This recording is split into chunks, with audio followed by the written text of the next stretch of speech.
Hi. Hello, Sophia. Hi, Sarah. Hi. Hi, Sarah. Um, The so, Madeleines will be joining us shortly. oh, good. Okay. So, welcome everyone. My name is Matthew Lyons. I'm a curator here at the kitchen.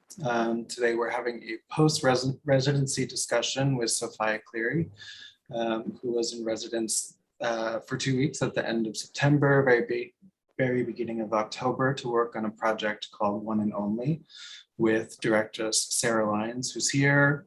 Madeline Bess, a lighting designer, should be joining us at some point. And we also have one of our audience members, Madeline Z. So Sophia emailed me in March of this year with this idea. Hi, Madeline.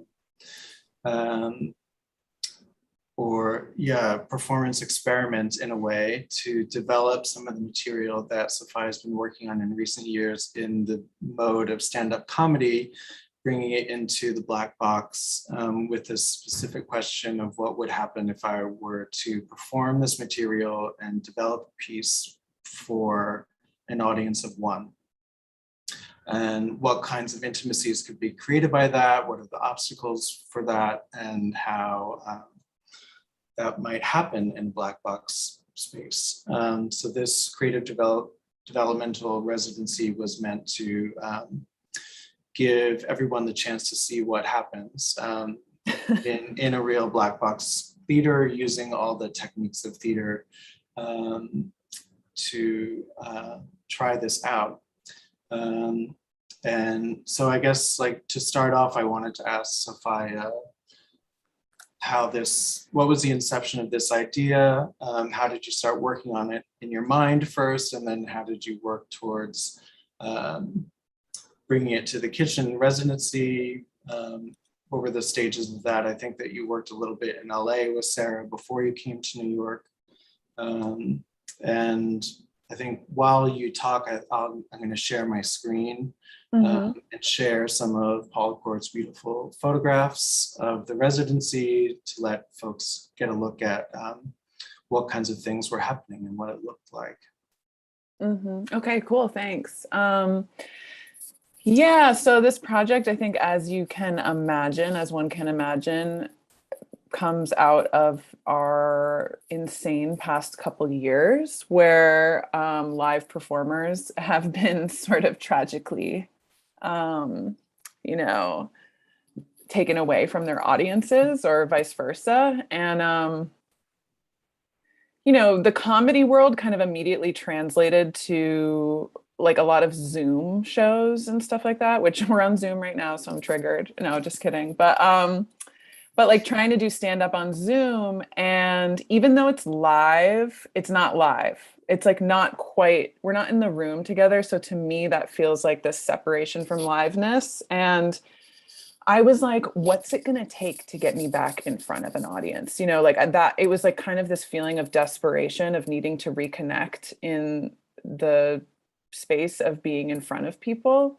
But I was like, of course, how can I do this safely? And this idea was percolating before the vaccine even came out. So it was kind of like, well, we could do it with one person. And then I was like, no, that's what? But I kept talking to people about it. And then enough people eventually were like, that's interesting. And I was like, okay, go on. No, but I feel like through a sort of mutual interest in other people, and especially a friend of mine named Carolina Barlow, I ended up working on this project in its first stages in a kind of filmed version, and Carolina and I made a little short of it. And it was very much like working on it in a kind of staged way. We rented out a theater and there wasn't a lot of improvisation going on. But then after we made that, I was like, wow, I'm actually really interested in this concept theatrically and like as an experimental theater piece. And also, I miss the theater so much. Being in that theater that Carolina rented for this project was so sacred. It was just like the most holy experience I had had in a year. At that point it had been a year of the pandemic, and I was like, this is so incredible to be alone with one person in a theater like this. And so yeah, I just kept thinking about ways I could continue to work on it, but I knew I would need a director. So I went to good old Instagram.com and reached out. I was just like, hey, like, is my community out there? Like, who do I know? And I ended up getting in touch with Sarah, and Sarah and I met up, and Sarah's so amazing. Sarah instantly got everything that I was talking about. You're hired, and I was just like, thank God, you get me. You get me. And then we started working together. We rented a little space in Los Angeles, worked with 4 different people to just like try it out, because at that point, I had done it in this kind of way for the camera, but I hadn't really, it's so different doing it for camera as it is doing it for live performance. It's so different. So, it's like, all right, how do we make people feel safe? Like, how do we make this interesting? How am I not just bombing the whole time? Like what can we do to illuminate the theater? Like, the theater is also a character. The lighting is also a character. All of these aspects of the work really started to like come to the forefront. So then I was like, how do I continue this research? And I thought of the kitchen, and I thought of you, Matthew, and it felt really organic. And I just reached out to you, and we're all in this kind of like liminal period right now, of like COVID, and then like the kitchen is doing renovations. Oh no, they're not, because of COVID, and like, oh, so now we have the space again. So I was like, well, the kitchen is probably crazy enough to host me for this idea, and I was right. So, I mean, the kitchen also is just like, literally, it's like, yeah, that's where experimental performance art and theater happens. So the piece felt really at home there, actually, and super supported for us to try this out. So I think that's basically like the journey we've been on. And Sarah, how did you and Sophia work together to like start building a structure to work on? What did you come to the residency with, I guess, in terms of structural ideas and questions? Yeah, it's crazy to think back to the beginning of the residency, because we were able to make so much happen in those couple of weeks. But yeah, when we initially connected, Sophia's thinking, which was back in the spring, right around vaccination, the initial round of vaccinations. And at that time, Sophia was kind of thinking, well, I have all of this stand-up material that I've been working on, and I have all of these questions about theater and intimacy and how we're going to learn to be together again as human beings and as audience members and performers in relationships. And we kind of and also a lot of Sophia's stand-up material deals with relationships and intimacy. And, it's kind of like a thread that's running through all of her work, I think. So yeah, so we kind of took all of that, and we did had a lot of long conversations, and really just did a lot of experimenting back in May in LA. One of the tricky things about this piece is because it's for one audience member at a time, and it's partially improvised, and is sort of is really a kind of bespoke experience for whoever the audience member is at a given time. It's next to impossible to rehearse without an audience member. Mm-hmm. So we brought some folks in LA, and we were looking for, at that time, what is like a piece of scaffolding conceptually that we can hang on to, that will give the piece enough structure to say something, and also enough space to really become individualized to each audience member. Mm-hmm. So we were thinking about the stages of a relationship. That was one of our initial conceptual ideas. And we brought, Sophia and the audience member playing out different stages of a relationship together, with Sophia kind of acting as the initiator, and then also creating space for the audience member to initiate and respond. We sort of combined that with a bunch of Sophia's amazing stand-up material, and this, and then the sort of theatricality of it came in because we really also wanted to ask questions about what theater means to us now in this moment of coming back after the pandemic. You know, I think like the way that we've been pulled out of our day-to-day lives over the course of this whole experience have invited a lot of reflection on things that we used to take for granted, and theater is one of them. So we also wanted to play with the mechanisms of the theater in this unusual context, this sort of upended context where there's only one audience member at a time, in order to try and excavate like what actually is it about the theater that helps us build relationships or creates intimacy for us as individuals and as a community. So you know, we brought in Madeline as the lighting designer to create some really special experiences with lighting and with space. We made the decision to reference and reperform a scene from a film, which I'll let Sophia talk about if she wants to, as a kind of explosive theatrical moment. So really running the gamut from stand-up to theater and performance art to just conversation between two people. And all of that we built in the 2 weeks while we were at the kitchen. Since I see Madeline has joined us, Madeline Best, maybe it's a good time to ask Madeline for what she was thinking about in designing the lights. We're scrolling through Paula Court's photos and see various lighting effects and looks that are part of the structure of the piece. Yeah, Madeline, do you want to talk a little bit about the design? Sure, let me just step over here for a second. Yeah, I was really thinking about theatrical conventions and how, especially in the beginning, we could use those elements to support the structure of the work and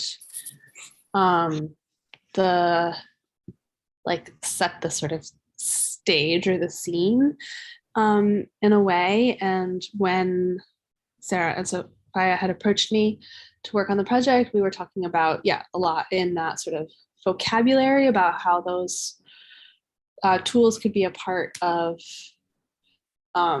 integrated into the function of the work. I think probably, we're used to working in that way in theater and, with like a lot of attention towards that sort of thing. And I think, in a more casual sort of stand-up environment, you kind of just get what you get. And you turn up at the space of being able to have more intention and control around what those elements are doing to support you and how they work. I think this is something that you guys were interested in working on that I could bring to the room. And just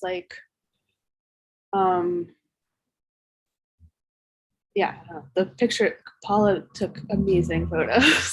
They're so amazing. I just wanted to add too, it was so important for me to have you there, Madeline, and have you design lighting because a question of mine at the inception of this project was why not just do this in your living room, or in the park or whatever. And I became really attached to no, it has to be in the theater because there's something about the theater that when we enter it, there's all sorts of unspoken agreements and contracts we enter with the performer and with ourselves. And so I'm really interested in that. And then I was also thinking, and I need lighting. Are you kidding me? Because that's this third character and you can do so much with lighting. But then now that I'm thinking about it, I'm was it a third character or did it function almost more as this appendage of me, you know what I mean? Like because I would say things and then the lighting would sort of like do its thing based on stuff that I was saying. Anyway, it's just interesting to think about the lighting. I also thought of it as like a weather pattern that like me and my audience member went through, where it's like, oh, now this is happening to us. And like, oops, now we're separated. Now we're together again. We were really able to create like division or unity or celebration or starkness, you know, with so many of the choices. Like, more than like character, it's like the ambiance or something. Like sometimes I think that the lighting can function like a bit subliminally, like you won't necessarily, like there were definitely obvious moments in the work, but I think there were also like less obvious places where like lighting can sort of do something that you don't really consciously like note, but can be very supportive to the piece. And so like in that way, it often feels like we don't necessarily see it. Like when it's working well, we like see it when we want to see it, and we're like less aware of it when right. It doesn't need to be the like center, but that doesn't mean that it isn't. Like I think really just like like that you looked like you were on stage, and that you had like the way that like lights make you look when you're on stage, like that just in and of itself changed the way you were like working in the rehearsal room, like you know, like just to have that like feel of it felt really important to how the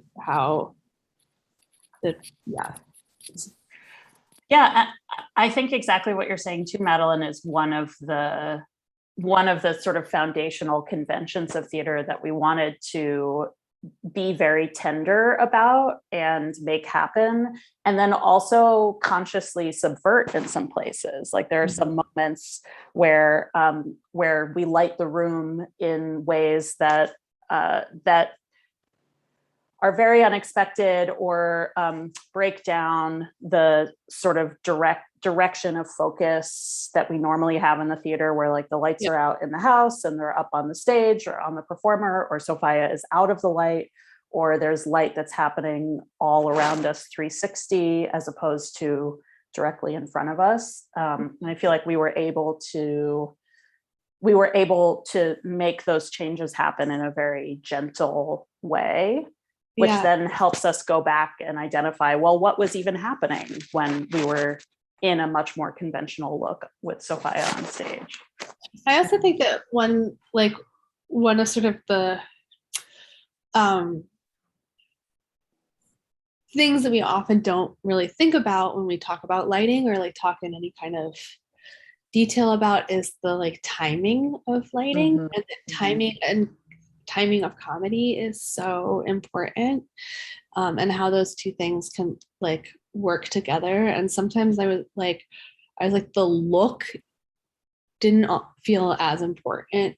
Not that it wasn't important, but like that part's sort of like the easy part, and the hard part was like getting the timing puzzle to like work out right. And that can be so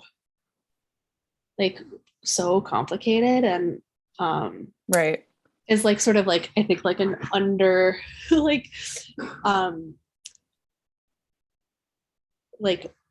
for me at least, like it's often something that I think is actually very important, but I don't usually like talk about it a lot. And like this was the time where we were like, oh my God, wait, we have to land this in a certain way, and that means that this has to like happen. And so that sort of integration felt really important. Yeah, the lighting was like literally a punchline sometimes. Like a lighting shift served as a punchline to like how I set it up. Yeah, and then how we like all coordinate that. Right, I know. Yeah. And in a situation where the audience member could do or say anything. Right, where there's at any time, and we have to embrace that. Yeah. Maybe we should ask one of the audience members how they felt about being in the hot seat. Does Does any of this surprise you, Madeline?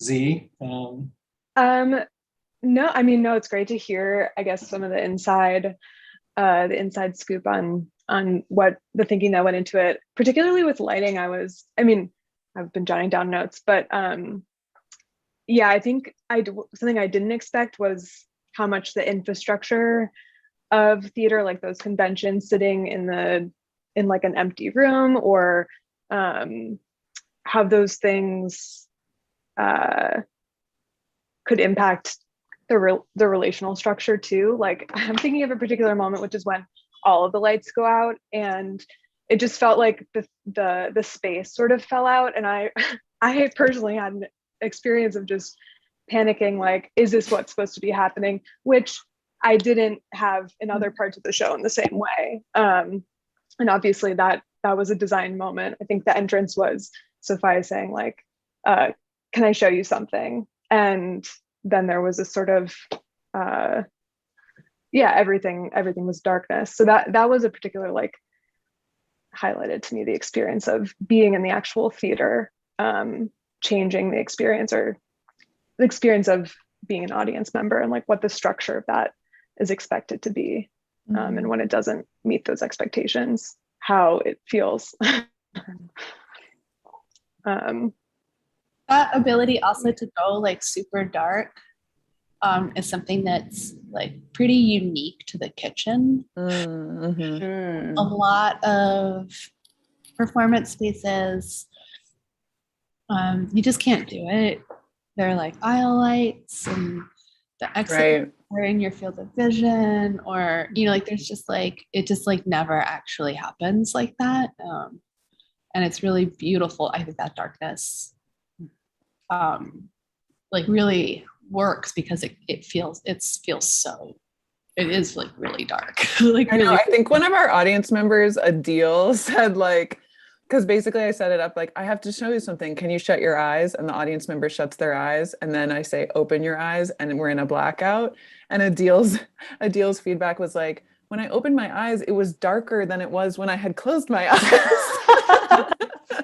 Which I loved, because like his eyes were adjusting to the light going, and then he opens them and it's like somehow deeper and more abysmal than just like the internal eyes shut, which I loved. That is a spectacular compliment on the lighting design. Yes.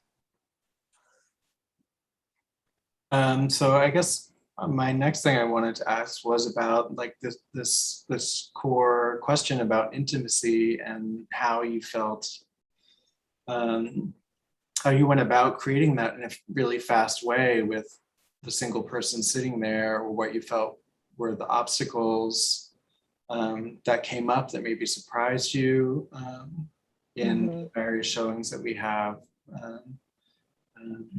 Well, worked. Like Sarah said, my work, my stand-up work is a lot about relationships. And Matthew, it's funny, you're like, how did you create intimacy so quickly? It's like, did I create intimacy? It's like, because if it's so quickly, if that's the follow, it's like, then is it really? But again, like, this is research for me at the end of the day. Like, I don't know, if I'm creating true intimacy with my audience member. I don't think it's possible, and that's why I have to try, or like that's why I have to work towards it.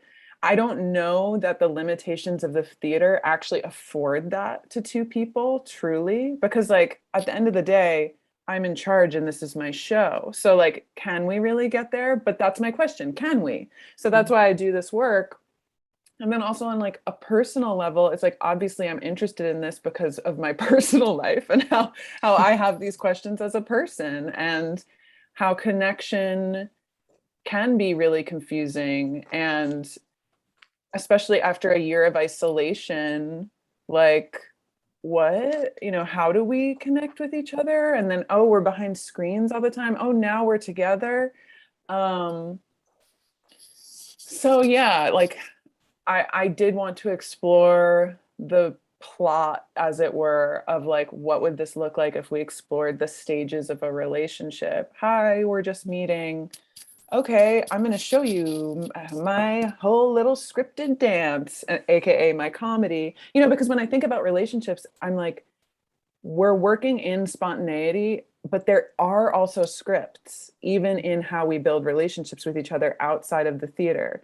So it didn't feel like that much of a long shot for me to try to make that happen in a theater with a literal script, you know, that like guides me, and then I get through this arc, but then there's a lot of space for us to have, you know, improvisation together, and for them to give me a whole lot as well, and I create space for that audience member to do that.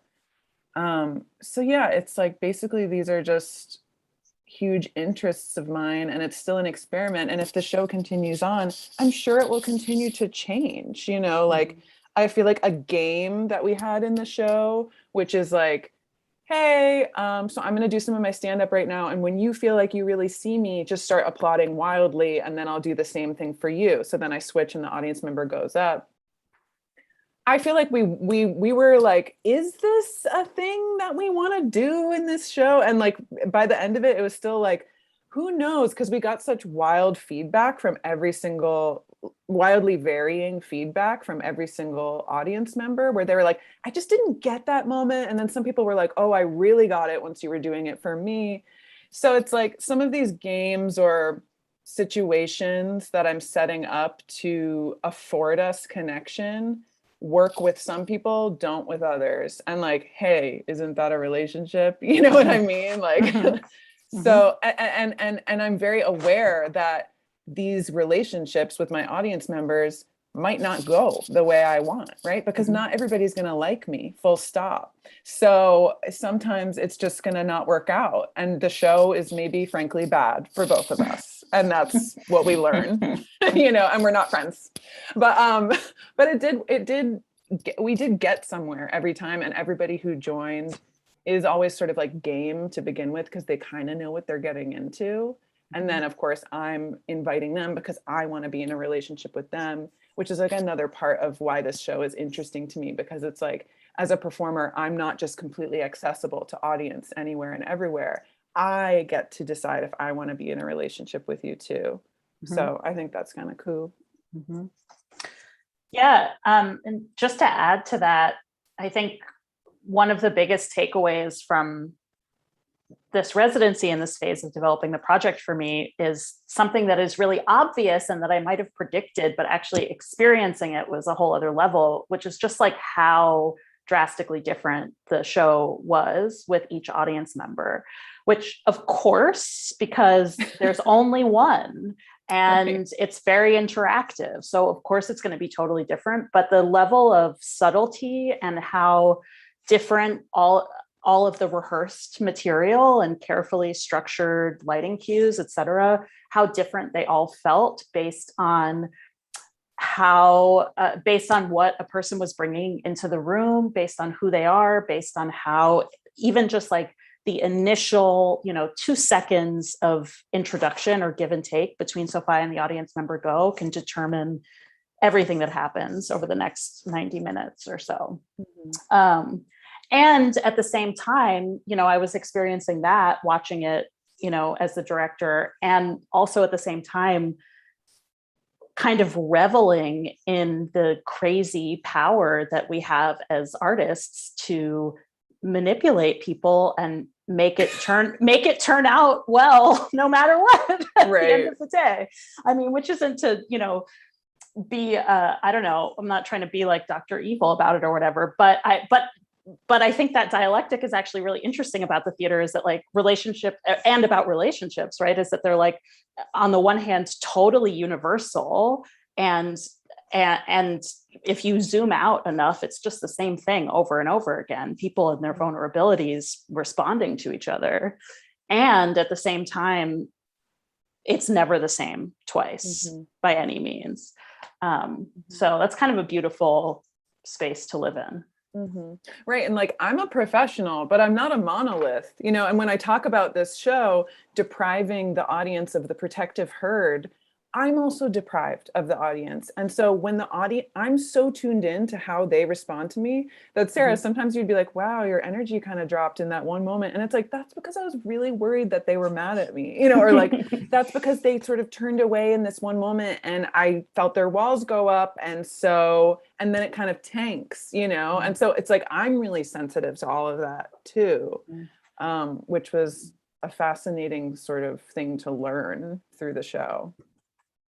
Madeline Z, did you feel responsibility to perform the role of the audience member?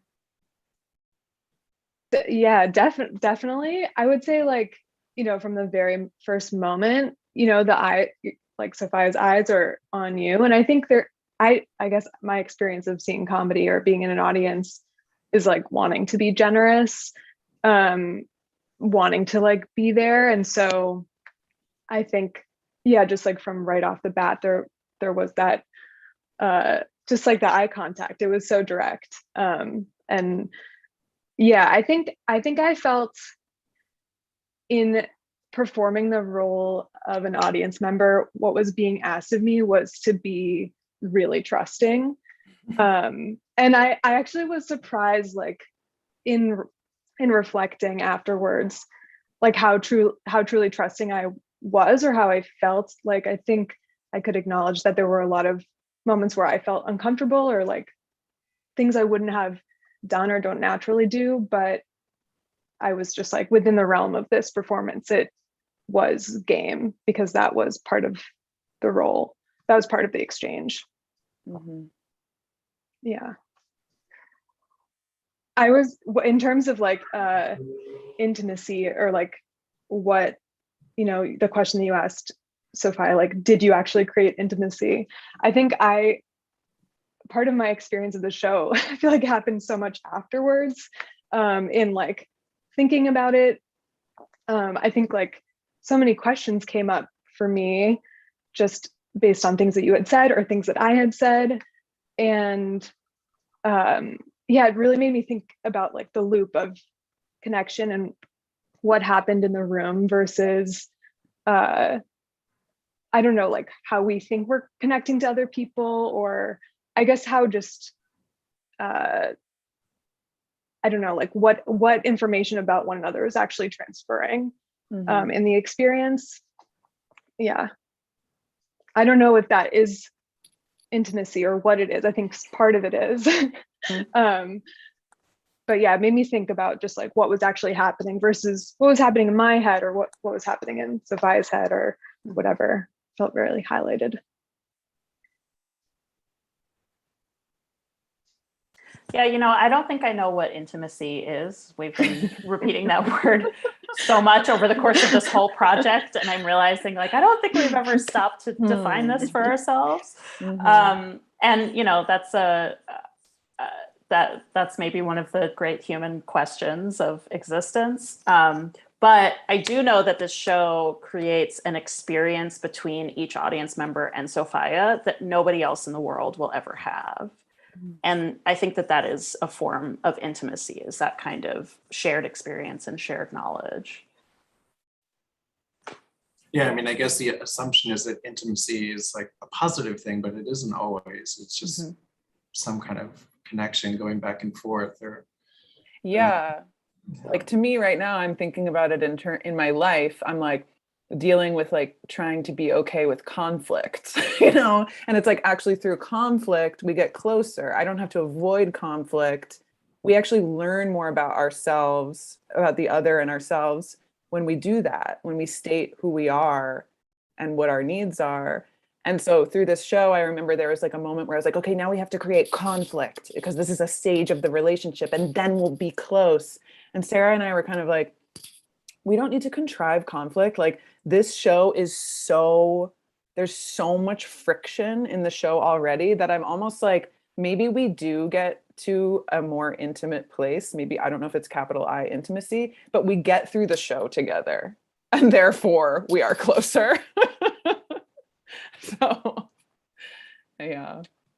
And then you did like a aftercare session almost in the lobby with each audience member.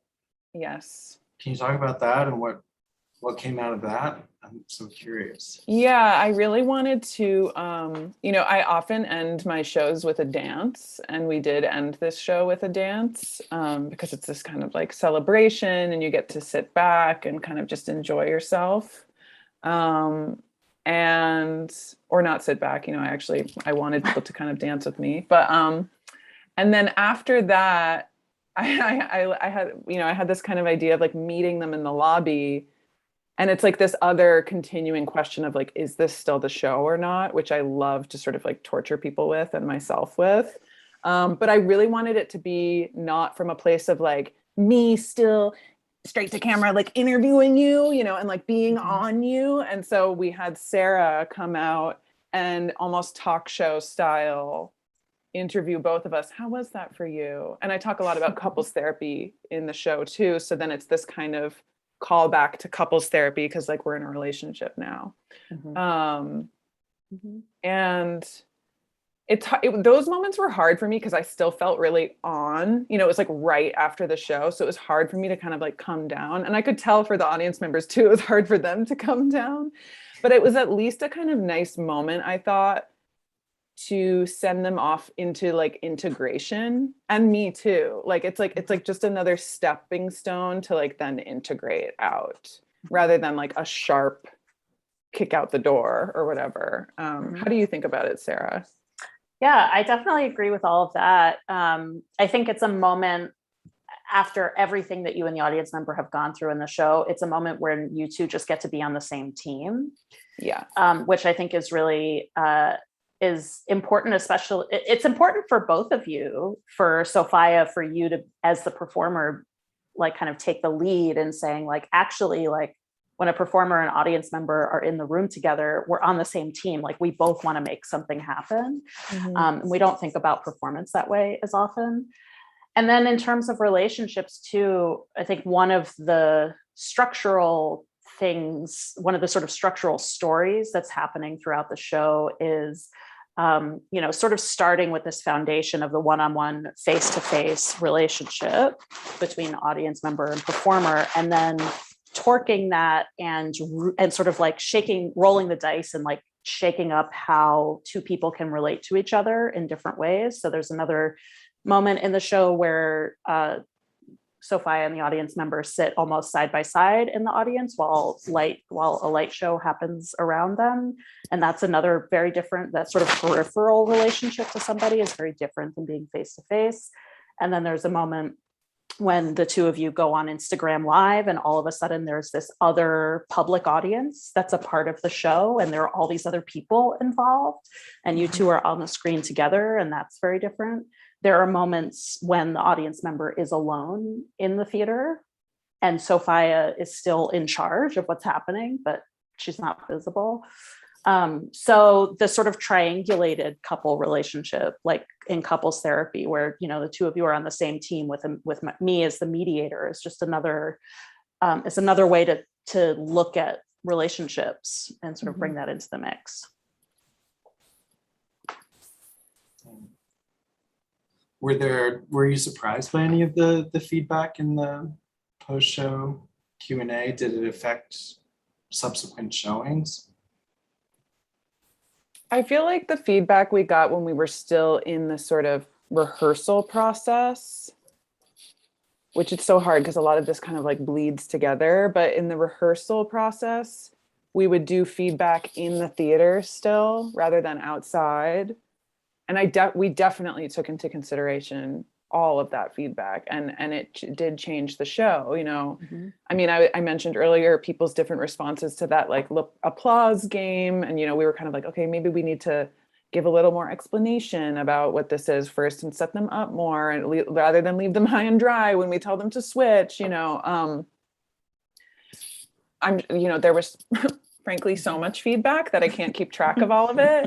But I would say that once we really had the show down and we were doing that feedback or processing aftercare in the lobby, that was more just like a moment for us to take a breath rather than feedback about what happened and like So I wouldn't say anything changed based on that feedback, other than that I felt closer to each of those audience members and like grateful to hear how they felt in the moment, which I think was like hard for some of them to access, because it was like a little like, whoa, what just happened? Which is also great feedback. So yeah. And they had never seen me before. When we were in rehearsal, I was kind of around, and I would usually chat with the person coming in beforehand. But once we were really in performances, then I was there. Suddenly there was just a stranger in this relationship. So yeah, my experience of those interviews was, what I remember from them much more is just like the spirit of them and the feeling between you, and sort of from my vantage point watching, being on the outside of two people who have just had an experience that I was not a part of, you know, and the secret language that was happening, you know, I feel like the audience members mostly just wanted to be like, oh my God, and then you did this, and were you thinking this thing when I was thinking this thing? And that was most of the communication that was happening then.